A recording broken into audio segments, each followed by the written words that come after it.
Well, in The Last Dance, one of the things that got covered was the murder of Michael Jordan's father. And there was always conspiracy theories that has something to do with his gamblings, with the mafia and so forth.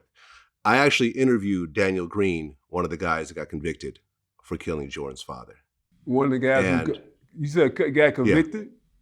Yeah. Yep. Two guys got convicted, Daniel and Larry. I spoke with Daniel. It was a black kid and a white kid. Daniel was the black kid. He claims that he didn't kill, that he wasn't the trigger man, but he claims that he helped his friend get rid of the body. But then they drove around in Jordan's father's Lexus for a week, made 40 phone calls to their friends from the cell phone. And then the guy I interviewed made a music video wearing Jordan's father's ring and the championship watch on his hand. Wow. Both guys got life in prison. This was by far the saddest, stupidest, most tragic story I'd ever heard in my entire life. These were two 18-year-olds from a trailer home, from trailer parks. Wow. That did this.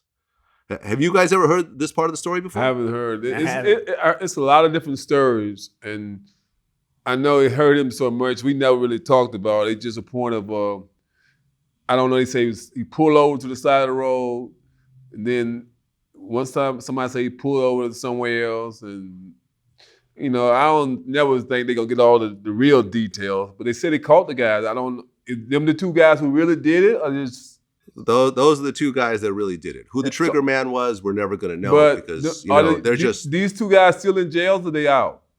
These guys are both in jail. One of them, Larry, is supposedly up for parole soon, but the other guy is still in prison. Did he say why he did it? Well, the guy I spoke to claimed he didn't do it. He said that he was just helping his friend out. The story that they heard that basically was described to me was where Jordan's father pulled over. It was next to this motel that was kind of like a drug spot, like a drug prostitution spot. This guy, Larry, was a drug dealer and was going out there to make a sale or something like that.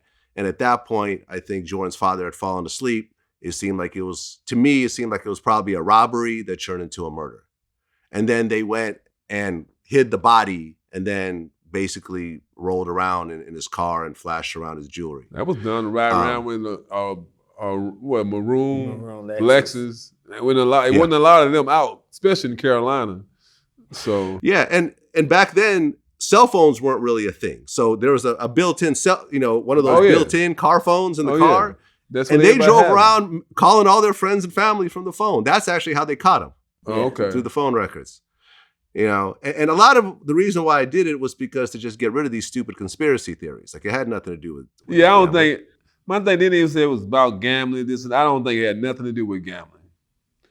Because, that's the case, shit. Many games they won, every year, it's like, people just want to put something bad out. But, just sad something like that happened, Yeah.